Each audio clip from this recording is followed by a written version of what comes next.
Oi, pessoal, tudo bem? Eu sou a Giovana. Eu acho que eu fui a única que ainda não deu nenhuma aula, nem nenhuma monitoria para vocês. Só queria falar que eu tô muito feliz de poder ajudar vocês esse ano. Espero que na terça todo mundo, quase todo mundo, possa ir na monitoria para que a gente possa se ver, conversar e para poder tirar as dúvidas sobre a aula de hoje, que é sobre termoquímica. Para começar, o que é a termoquímica? É uma área da química que estuda as quantidades de energia em forma de calor que são absorvidas ou liberadas em processos químicos e físicos. Para a termoquímica, existem essencialmente dois tipos de transformação: as que liberam energia e as que absorvem energia. As transformações que absorvem energia são chamadas de endotérmicas e são aquelas que vão precisar receber calor para poder acontecer. E a outra são as transformações exotérmicas, que liberam calor para o ambiente. E aí, ao longo das aulas, a gente vai conseguir ver nos próximos slides cada um dos exemplos para essas transformações. Começando pelos fenômenos físicos, eu vou usar aqui como exemplo as mudanças do estado de agregação da água, porque vocês já viram um pouco disso na aula 2. Então, o que acontece é que a água tem três estados de agregação: o sólido, o líquido e gasoso.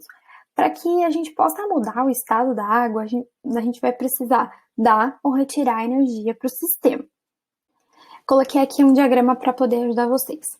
Quando o processo é endotérmico, ou seja, ocorre absorção de calor, a água está recebendo energia do sistema. Quando, por exemplo, a gente vai aquecer a água líquida numa panela, no fogão, por exemplo. O que acontece nesse processo é que a água líquida ela vai absorver o calor proveniente do fogão, do fogo, e aí vai ser transformada em gás. O que acontece é que no cotidiano a gente não deixa a água tempo suficiente para que ela evapore. Mas se a gente deixasse a água lá por tempo indeterminado, provavelmente a panela secaria e toda a água líquida se transformaria em vapor. E daí aqui, o exemplo de liberação de calor seria a água líquida que vai ser transformada em água sólida, que é o gelo. Quando a gente coloca a água no congelador, nas forminhas lá para virar gelo. O que acontece é que a água líquida vai perder calor para a geladeira, que está mais fria, e aí, portanto, esse processo é o de liberação de calor. Isso faz com que a água mude de estado físico do líquido para o gasoso e gasoso não, de líquido para o sólido, e isso ocasiona um processo exotérmico. Passando para as reações químicas exotérmicas agora.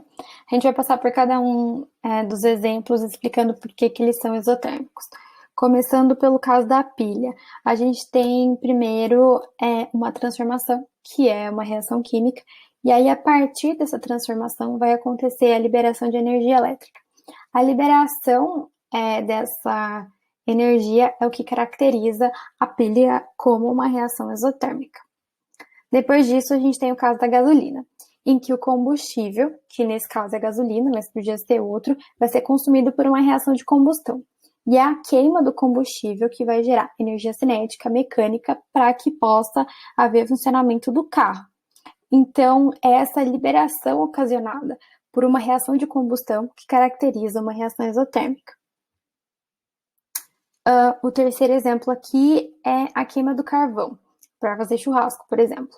Ele também é uma reação de combustão, assim como a queima da gasolina, em que vai acontecer a liberação de calor em forma de energia térmica. E é essa energia térmica que a gente usa para cozinhar os alimentos. A reação exotérmica está justamente na liberação de energia em forma de calor, de energia térmica. E o último é o exemplo da vela, da queima da vela. A queima é um processo exotérmico porque ela gera luz, e a luz é uma forma de energia luminosa. Para os fenômenos químicos endotérmicos, eu trouxe dois exemplos para vocês. O primeiro deles é cozinhar. Cozinhar é um exemplo de reação endotérmica porque o cozimento só acontece quando a gente tem absorção de calor. Então, cozinhar está sempre associado ao fogo, ao calor. Então, isso é uma reação, um exemplo de reação endotérmica. E o último aqui é o processo de fotossíntese, que vocês vão ver com muito mais detalhes em biologia, mas o que acontece de forma bem simplificada é que o sol fornece luz, que é uma forma de energia luminosa, para as plantas, para que elas possam realizar a reação química de fotossíntese. E essa reação é necessária para que as plantas produzam a energia necessária para que elas possam produzir alimento para elas e elas possam sobreviver. Agora que vocês já viram os exemplos associados aos fenômenos químicos endotérmicos e exotérmicos e também a fenômenos físicos, eu vou retomar um pouco com vocês o princípio de Lavoisier que vocês viram na aula de reações, que é aquele: na natureza nada se cria, nada se perde, tudo se transforma. Lá naquela aula vocês viram esse conceito aplicado para massas, mas aqui na aula de termoquímica também é importante não esquecer que ele vale para energia. Então, a energia não pode ser gerada ou perdida. Ela é sempre transformada em processos físicos ou químicos, como a gente viu nos exemplos anteriores. Por isso que eu deixei essa frase aqui para vocês. Toda transformação se associa a uma forma de energia.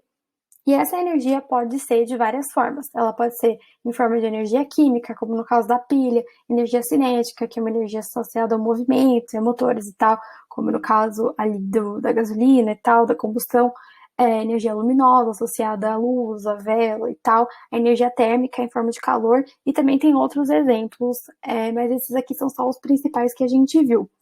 Então, assim, deixei essa frase para vocês porque ela é muito importante, que a energia, que toda transformação está sempre associada a uma forma de energia. E esse conceito que eu tô aqui falando para vocês, é realmente importante que vocês fixem essa ideia de que a energia não pode ser perdida do nada para o universo, assim como ela não pode ser gerada. Além disso, tem uma observação que é importante que vocês anotem em algum lugar, de que o princípio de conservação que vocês viram na aula de reação se aplica para a massa e não para a energia. Quando a gente está pensando em uma reação, a massa dos reagentes ela vai ser igual dos produtos, igual vocês viram lá os exemplos, fizeram os exercícios.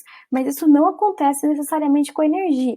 A quantidade de energia dos reagentes não necessariamente igual à quantidade de energia dos produtos. Aqui, o que a gente está falando é sobre o princípio de Lavoisier, e não sobre a lei de conservação de massa. Tipo, essa é uma confusão muito comum. Então, para vocês não esquecerem. E aí, mais uma observação que está relacionada com isso, e aí eu deixei aqui para vocês anotarem também, que um sistema pode estar associado a mais de uma forma de energia. Então, por exemplo, no caso da vela, que a gente viu antes.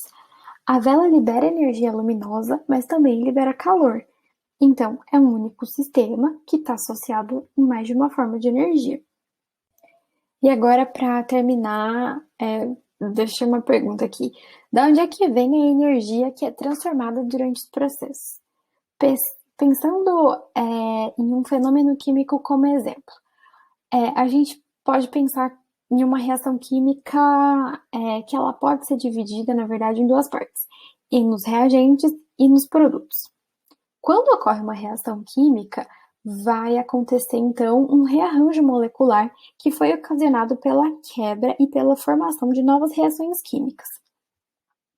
Para isso, então, a gente vai ter duas regras. A primeira é que a quebra de ligações químicas libera energia, e a segunda é que a formação de ligações químicas absorve energia.